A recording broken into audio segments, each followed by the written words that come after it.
नमस्कार. मराठी भाषा बोलणाऱ्या आणि समजणाऱ्या सर्व ख्रिस्ती विश्वासणाऱ्यांना प्रभू येशूमध्ये सलाम. प्रभू येशू आपणास शांती देव. आपण प्रार्थना करू. परमेश्वर पिता, वचन समजण्यासाठी आम्हाला आशीर्वाद दे. येशूच्या नावाने मागतो, आमेन. ह्यावेळेला आपण पहिले राजे 12वा अध्याय आणि 33 वचन पाहणार आहोत. जी विधी त्याने बेतलेमात बांधली होती तीवर स्वतःच्याच मनाने ठरविलेल्या 8व्या महिन्याच्या 15व्या दिवशी त्याने होमबली अर्पिले. त्याने इस्रायल लोकांसाठी हा सण स्थापिला आणि वेदीवर यज्ञबली हवन करून अर्पिला. यरबाम राजाने स्वतःच्या मनाने स्वतःच्या इच्छेने बेथेलात वेदी बांधली. याच्यामध्ये परमेश्वराची त्याला आज्ञा नव्हती. परमेश्वराकडून येणारी कोणतीही सूचना नव्हती. स्वतःच्याच मनाने ठरवलेल्या 8व्या महिन्याच्या 15व्या दिवशी त्याने त्या वेदीवर होमबली अर्पण केले. होमबलीसुद्धा त्याने स्वतःच्या मनाने अर्पण केले. याविषयी त्याला प्रभूने कोणतीही आज्ञा किंवा सूचना दिलेली नव्हती. तरी त्याने वेदी बांधली आणि तीवर होमबली अर्पण केले. त्याने देवाच्या आज्ञेला विरोध केला, बंड केलं, प्रभूच्या व्यवस्थेला विरोध केला आणि आपल्याच इच्छेने प्रभूचे विधी पार पाडले.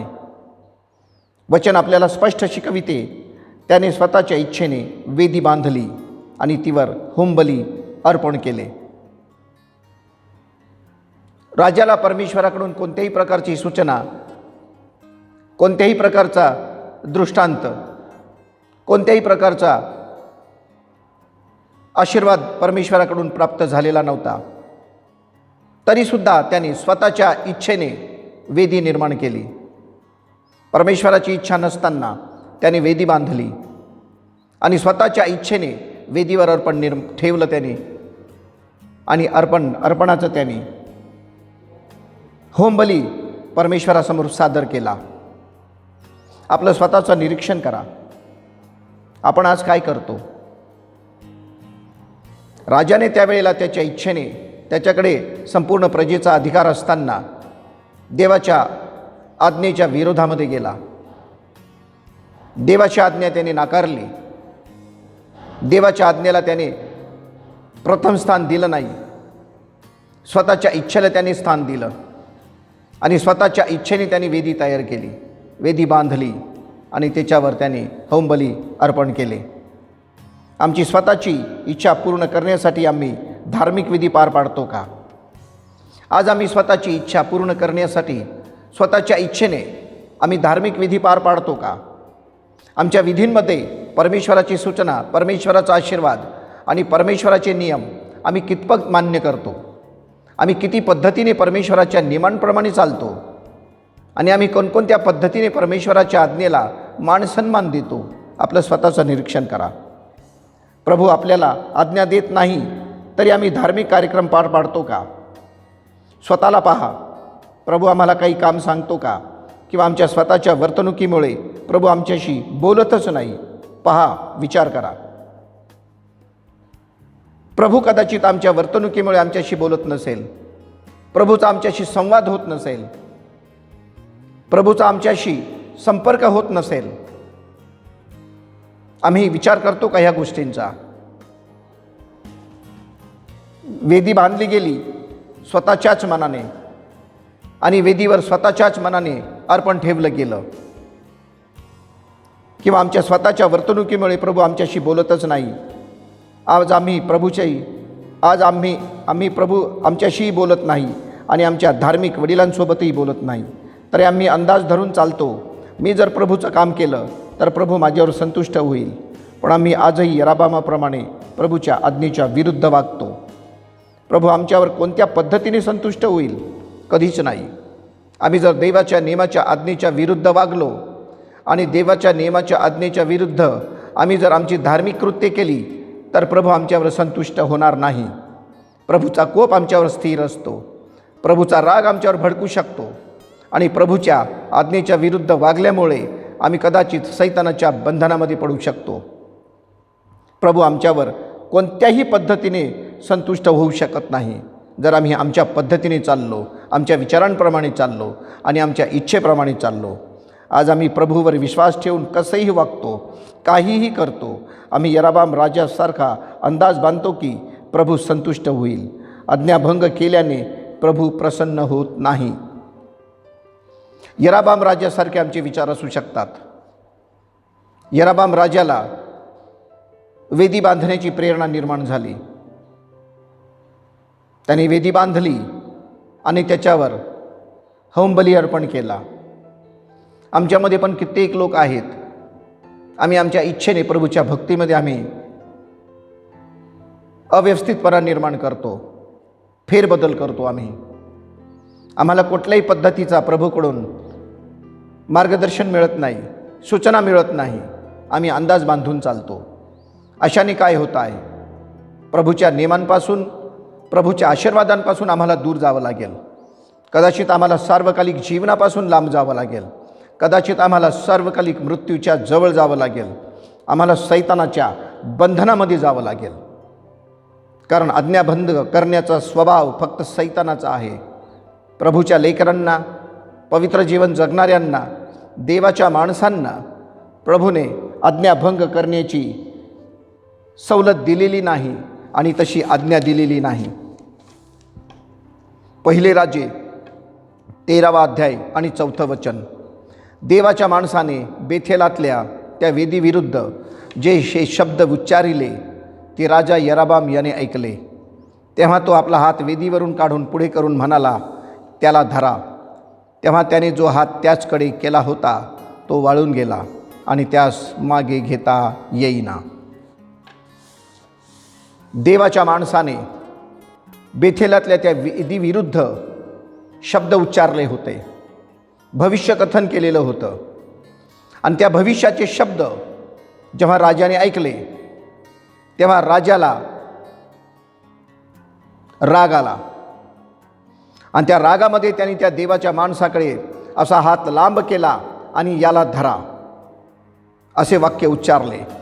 परंतु ज्या वेळेला तो बोलतो याला धरा, त्यावेळेला त्याचा हात परमेश्वराच्या क्रोधाने, परमेश्वराच्या कोपाने तो पूर्ण वाळून गेला आणि तो हात त्याला मागं घेता येत नव्हता. यराबामाने बांधलेल्या वेदीविरुद्ध देवाच्या माणसाने भविष्यवाणी केली. ते ऐकून यराबामाला राग आला. त्याने देवाच्या माणसाच्या दिशेला आपला हात केला आणि बोलला, याला धरा. त्याच क्षणाला यराबामाचा हात वाळून गेला. तो आपला हात मागे घेऊ शकत नव्हता. यराबामाच्या वेदीविरुद्ध आणि यराबामाच्या कृत्यांविरुद्ध परमेश्वराने तातडीने आणि तत्क्षणी न्याय केला. त्याच क्षणाला न्याय केला. देवाच्या माणसाच्या भविष्यवाणीने त्याचा न्याय केला. आज आमच्यामध्ये कदाचित यराबामाच्या पद्धतीप्रमाणे वेदी बांधणारे आणि त्याच्यावर होम बली अर्पण करणारे पुष्कळ विश्वासणारे आहेत. कदाचित आमच्या दृष्टीला ते दिसत नसतील, परंतु ज्या वेळेला यराबामाच्या वेदीविरुद्ध देवाच्या माणसाने भविष्यकथन केले, तसे भविष्यकथन करणाऱ्या देवाच्या लोकांची आज खूप गरज आहे. असे लोक, देवाच्या संगतीमध्ये असणारे लोक, देवाच्या वचनाप्रमाणे चालणारे लोक, सैतानाच्या पद्धतीप्रमाणे भक्तिकरणांच्या विरुद्धामध्ये भविष्यकथन करणाऱ्या लोकांची खूप गरज आहे. आज आमची नजर कदाचित त्यांना पाहू शकत नाही. यराबामाच्या पद्धतीप्रमाणे चालणारे खूप लोक आहेत, पण देवाच्या पद्धतीप्रमाणे चालणारा एकही माणूस आपल्याला सापडतो का? शोधून पहा. प्रभूने एका क्षणात खोट्या संदेश त्याला शासन केले. प्रभूने त्याला का शिक्षा केली? एका क्षणात खोट्या संदेश त्याला प्रभूने शासन केले. मग प्रभूने त्याला शिक्षा का केली? कारण त्याने देवाच्या माणसाला त्रास देण्याचा प्रयत्न केला. खोट्या संदेष्ट्याने, परमेश्वराच्या संदेष्ट्याला त्रास देण्याचा प्रयत्न केला. खोटं अर्पण करणारा, इच्छेप्रमाणे वेदी निर्माण करणारा, इच्छेप्रमाणे होमबली अर्पण करणारा खोटा संदेष्टा देवाने पाठविलेल्या देवाच्या संदेष्ट्याला त्रास देण्यासाठी तो हुकूम करतो. आणि त्यावेळेला परमेश्वराने त्याच्या सामर्थ्याने त्या दोघांमध्ये न्याय केला. त्याचा न्याय क्षणामध्ये प्रकट झाला. एका क्षणामध्ये यरोबाम राज्याचा हात वाळून गेला. त्याला तो मागं घेता येत नव्हता. देवाच्या पवित्र लोकांमध्ये खऱ्या संदेष्ट्यांची आज खूप गरज आहे. खऱ्या संदेष्ट्यांना देवाकडून आशीर्वाद मिळतो.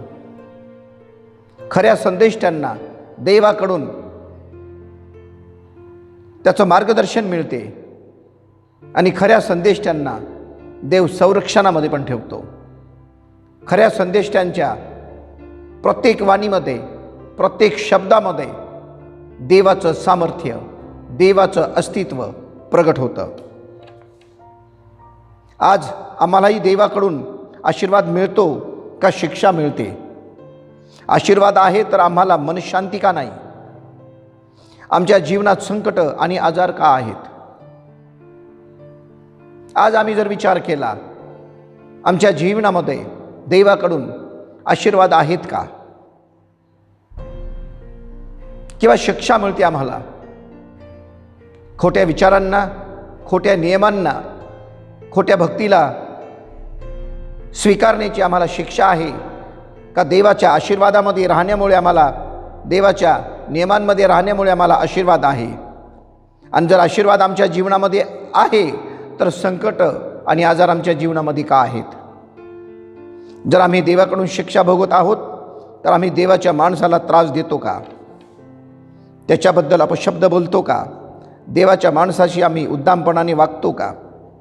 जर आम्ही शिक्षा भोगत आहोत तर आम्ही देवाच्या माणसाला त्रास देतो का? त्याच्याबद्दल अपशब्द बोलतो का? त्याच्याबद्दल आम्ही उद्दामपणाने वागतो का? आमची धार्मिकता, नीतिमत्ता देवबापाला आवडते का? आम्ही यरोबामासारखे देवाच्या विरोधात, देवापासून लांब, देवाकडून शिक्षा भोगण्याच्या स्थितीमध्ये जीवन जगत आहोत का? तरी आम्ही यरोबामासारखे म्हणतो, ह्याला धरा, प्रभू आमच्याबरोबर आहे. आम्ही खोट्या आणि निर्जीव विश्वासावर जगत आहोत का? देवाच्या धार्मिकतेप्रमाणे, नीतिमत्तेप्रमाणे चालणाऱ्या माणसालाच देव पाचारण करतो. देवाच्या धार्मिकतेप्रमाणे आणि नीतिमत्तेप्रमाणे चालणाऱ्या विश्वासणाऱ्याला देव पाचारण करतो. निर्गम 3:10, निर्गम 3 अध्याय आणि 10वं वचन. तर आता चल, तू मिसर देशातून माझे लोक इस्राയേल वंशज यास बाहेर काढावे, म्हणून मी तुला फारोकडे पाठवितो. या वचनात परमेश्वराने मोशेला पाचारण केले. मोशे देवाबरोबर, देवासमोर सेवा करण्यासाठी पात्र ठरला. देव मोशेशी समोरासमोर बोलत होता. तू इस्रायल वंशजांना फारोच्या गुलामगिरीतून बाहेर काढ. त्याच्या नीतिमत्तेमुळे प्रभूने त्याला सेवा दिली. देव मोशेशी समोरासमोर बोलत होता आणि देवाने मोशेला सांगितले की तू इस्रायल लोकांना गुलामगिरीतून बाहेर काढ. आता आम्ही आमच्या स्वतःच्या नीतिमत्तेकडे पाहू. आमच्याशी देव बोलेल, चर्चा करेल एवढी नीतिमत्ता आमच्यामध्ये आहे का? आमची धार्मिकता देवबापाला आवडते का? देवबापाने आमची निवड केली का? पहा, आमच्या जीवनात हे प्रश्न फार महत्त्वाचे आहेत. देवबापाने आमच्या नीतिमत्तेला, आमच्या विश्वासाला, आमच्या आज्ञापालनाला आशीर्वाद दिला का? आणि आमच्यामध्ये नीतिमत्ता पाहून परमेश्वर आमच्याशी बोलतो का? मत्ती 4 अध्याय आणि 19 वचन. त्याने त्यांना म्हटले, माझ्या मागे चला, म्हणजे मी तुम्हाला माणसे धरणारी करीन. शिमोन पेत्र आणि त्याचा भाऊ अंद्रिया या दोघांना प्रभू येशूने स्वतः पाचारण केले. प्रभूने त्यांना शिष्य बनण्यासाठी पाचारण केले. शिमोन पेत्र व त्याचा भाऊ अंद्रिया याआधी प्रभूचे शिष्य बनले. नंतर त्यांना वचनाची सेवा करण्याची संधी मिळाली. शिमोन पेत्र आणि त्याचा भाऊ हे मासे धरताना प्रभूने त्यांची निवड केली आणि त्यांची निवड केल्यानंतर प्रभूने त्यांना पाचारण केले. पाचारण करताना प्रभूने त्यांना शिष्य बनण्याची संधी दिली. ते प्रभूचे शिष्य बनले. शिष्यत्वामध्ये त्यांना पूर्ण प्रभूने वाढवलं आणि आशीर्वादित केलं. त्यांनी प्रभूच्या सर्व आज्ञांचं पालन केलं. प्रभूकडून त्यांनी नीतिमत्ता व धार्मिकता ग्रहण केली. मगच त्यांना प्रभूच्या सेवेत वाटा मिळाला. शिष्य बनण्यासाठी त्यांनी प्रभूची सेवा आणि प्रभूची धार्मिकता, नीतिमत्ता या सर्व गोष्टी त्यांनी ग्रहण केल्या आणि नंतरच त्यांना प्रभूच्या सेवेत वाटा मिळाला. आम्ही प्रभूच्या वचनाच्या आधाराने स्वतःकडे पाहू. आमच्यात प्रभूची धार्मिकता व नीतिमत्ता आहे का? प्रभूने जी धार्मिकता ठरवली त्याच्या वचनामध्ये, प्रभूने जी नीतिमत्ता ठरवली त्याच्या वचनामध्ये, ती आमच्यामध्ये आहे का? तरी आम्ही सेवा करण्यासाठी धडपडतो. प्रभूच्या सेवेमध्ये भाग घेण्यासाठी आमची स्पर्धा लागते. आम्ही वेगवेगळ्या पद्धतींचा मार्ग स्वीकारतो. सेवेमध्ये प्रवेश करण्यासाठी, सेवेचा अधिकार मिळण्यासाठी आणि सेवेमध्ये वाटा मिळण्यासाठी, सेवेमध्ये भाग मिळण्यासाठी आम्ही धडपडतो. आम्ही माणसांच्या पद्धतीप्रमाणे आणि सर्व प्रकारच्या वेगवेगळ्या मार्गांनी, वेगवेगळ्या पद्धतींनी आम्ही सेवेमध्ये भाग घेतो. प्रभूने दोघा भावांना लोकांवर अधिकारी म्हणून नेमणूक केली नाही. पेत्र आणि त्याचा भाऊ अंद्रिया या दोघांना प्रभूने लोकांवर अधिकारी म्हणून नेमणूक केली नाही. त्यांनी स्वतः विश्वासणाऱ्यांवर हुकूम गाजविला नाही. त्यांनी दुसऱ्या शिष्यांवर हुकूम गाजविला नाही. दुसऱ्या शिष्यांवर अधिकार गाजविला नाही, तर वचन गाजविले. त्यांनी सेवेत भेदभाव केला नाही, स्वार्थ केला नाही. वचन गाजविताना, राज्याची घोषणा करताना, पापक्षमेची घोषणा करताना, तारणाची घोषणा करताना त्यांनी कोणत्याही प्रकारे भेदभाव केला नाही, स्वार्थ पाहिला नाही. तर त्यांनी प्रभूच्या धार्मिकतेमध्ये आणि नियमांमध्ये चालून त्यांनी प्रभूचं वचन तंतोतंत पाळलं आणि स्वतः शिष्य बनले आणि नंतरच त्यांना सेवेचा मार्ग परमेश्वराने मोकळा करून दिला. सेवेची संधी दिली, अधिकार गाजविण्यासाठी नाही, लोकांना कोणत्याही प्रकारे त्रास देण्यासाठी नाही, त्यांच्यावर राज्य करण्यासाठी नाही, तर राज्याची सुवार्ता गाजविण्यासाठी प्रभूने त्यांची निवड केली. आज आम्ही काय करतो? सेवा करतो का स्वार्थ पाहतो? आज आम्ही प्रभूची सेवा करतो त्यावेळेला आमच्यामध्ये स्वार्थ आहे का सेवा आहे? आम्ही काय पाहतो? आम्ही काय करतो? आमचे विचार काय आहेत? आमच्या योजना काय आहेत? आम्ही कागदावर योजना तयार करतो, प्रभू स्वर्गात योजना तयार करतो. आम्ही कागदावर आकडे देतो, प्रभूचं लेखी स्वर्गामध्ये जीवनाच्या पुस्तकामध्ये होतं. प्रेषित 8वा अध्याय 18 ते 21 वचन. मग प्रेषितांचे हात ठेवल्याने पवित्र आत्मा मिळतो हे पाहून शिमोनाने त्यांना पैसे देऊ करून म्हटले, ज्या कोणावर मी आपले हात ठेवीन त्याला पवित्र आत्मा मिळावा असा अधिकार मलाही द्या. तेव्हा पेत्र त्याला म्हणाला, तुझ्या रुपयाचा तुझ्याबरोबर नाश हो, कारण द्रव्य देऊन देवाचे दान मिळवावयाचा तू विचार केलास. या गोष्टीत तुला भाग किंवा वाटा नाही, कारण तुझे अंतकरण देवाच्या दृष्टीने नीट नाही. प्रेषितांचे हात ठेवल्याने पवित्र आत्मा मिळतो हे शिमोनाने पाहिलं आणि त्याने प्रेषितांना पैसे देण्याचं आश्वासन केलं. का मी तुम्हाला पैसे देतो आणि ज्या कोणावर मी आपले हात ठेवीन त्याला पवित्र आत्मा मिळावा असा अधिकार मलाही द्या तुम्ही. शिमोनाने पैसे देऊन देवाचा आशीर्वाद विकत घ्यायचा प्रयत्न केला. त्याच्या मनामध्ये देवाच्या आशीर्वादाला जगिक दृष्टिकोनातून पाहिलं गेलं. आम्ही बाजारामध्ये वस्तू विकत घेतो त्याप्रमाणे देवाचा आशीर्वाद तो विकत घेण्याच्या विचारामध्ये प्रयत्न करत होता आणि त्याने तसं प्रेषितांना बोलूनही दाखवलं. तेव्हा पेत्र त्याला म्हणाला, तुझ्या रुपयाचा तुझ्याबरोबर नाश हो. तुझ्या रुपयाचा, तुझ्या पैशांचा आणि तुझ्या धनाचा तुझ्याबरोबर नाश हो. कारण द्रव्य देऊन देवाचे दान मिळवावयाचा तू विचार केलास. या गोष्टीत तुला भाग किंवा वाटा नाही, कारण तुझे अंतःकरण देवाच्या दृष्टीने नीट नाही. ज्या व्यक्तीचं अंतःकरण देवाच्या दृष्टीने नीट नाही, ज्या व्यक्तीच्या अंतःकरणामध्ये देवाला आवडतील असे विचार नाहीत, ज्या व्यक्तीच्या जीवनामध्ये देवाला आवडेल अशी वर्तणूक नाही, ज्या व्यक्तीच्या जीवनामध्ये स्वभावामध्ये देवाला आवडतील अशा गोष्टी नाहीत, तो व्यक्ती देवाच्या राज्याचा वाटेकरी होऊ शकत नाही. तर उलट त्याला नाश करून घ्यावा लागेल. स्वतःचा नाश करण्यासाठी सैतानाने त्याला ही प्रेरणा दिली असेल. स्वतःचा नाश ओढवून घेण्यासाठी तो सैतानी मार्गावर चालत असेल. पेत्र त्याला तेच म्हणाला, तुझ्या रुपयाचा तुझ्याबरोबर नाश हो. कारण द्रव्य देऊन देवाचे दान मिळवावयाचा तू विचार केलास. आज आम्ही दान मिळवण्याचा विचार करतो का? आणि आमची दान मिळवण्याची पद्धती कोणती आहे? आम्ही दानावर कोणत्या पद्धतीने पाहतो? दानाकडे, देवाच्या दानाकडे आम्ही कोणत्या पद्धतीने पाहतो? देवाच्या आशीर्वादाकडे आम्ही कोणत्या पद्धतीने पाहतो? आमच्या विचारांमध्ये परमेश्वराला आवडतील अशा गोष्टी सम्मिलित आहेत का?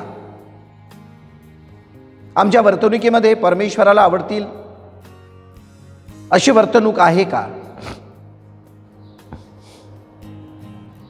आणि आमच्या जीवनामध्ये परमेश्वराला आवडेल असा स्वभाव आहे का?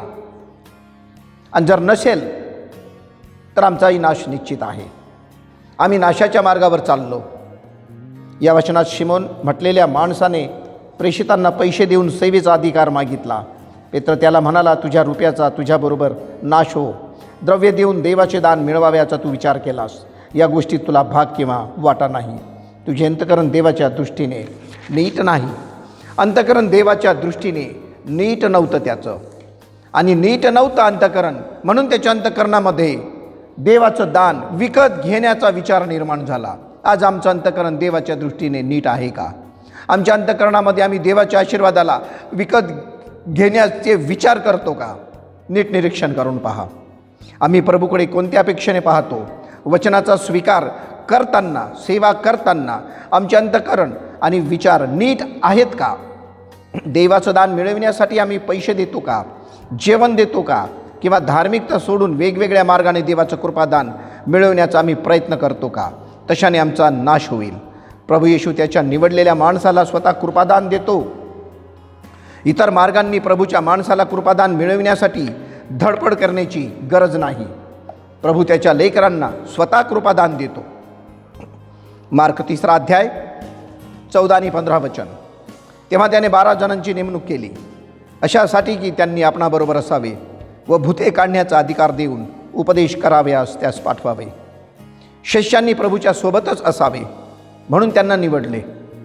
त्यांना भूते काढण्याचा अधिकार दिला कारण त्यांनी उपदेश करावा म्हणून. शिष्यांना प्रभूंनी निवडलं, त्यांची नेमणूक केली, त्यांना भूते काढण्याचा अधिकार दिला. भूते काढण्याचा अधिकार त्यांना पैसे कमवण्यासाठी दिला नव्हता, तर उपदेश करता यावा, देवाच्या राज्याची घोषणा व्हावी, पापक्षमेची घोषणा व्हावी, सार्वकालिक जीवनाची घोषणा व्हावी आणि देवाच्या राज्याचा मार्ग तयार व्हावा म्हणून भूते काढण्याचा अधिकार दिला. भूते काढण्याचा अधिकार प्रतिष्ठा म्हणून दिला नाही, टाईमपास म्हणून दिला नाही, किंवा पैसे कमवण्यासाठी दिला नाही. आम्हाला भूते काढण्याचा अधिकार आहे का? आम्हाला शिष्य म्हणून प्रभूने निवडले आहे का? आम्ही प्रभूच्या नावाने उपदेश करतो का? किंवा आम्ही ख्रिस्ती लोकांमध्ये चुगली करत फिरतो? आम्ही विश्वासणाऱ्यांमध्ये भांडण लावण्याचे काम करीतो का? आमच्या उपदेशामध्ये इतरांबद्दल भेदभाव आणि तिरस्कारयुक्त भाषण आम्ही देतो का? या सर्व गोष्टी जीवनात असतील तर आमचेच मन परिवर्तन झालेलं नाही. आम्ही पश्चाताप केलाच नाही, तरी आम्ही बाप्तिस्मा घेतला असेल, मग आम्ही विश्वासणारे कसे बनलो? आम्ही स्वतःला प्रभूचे शिष्य कसे म्हणून घेतो?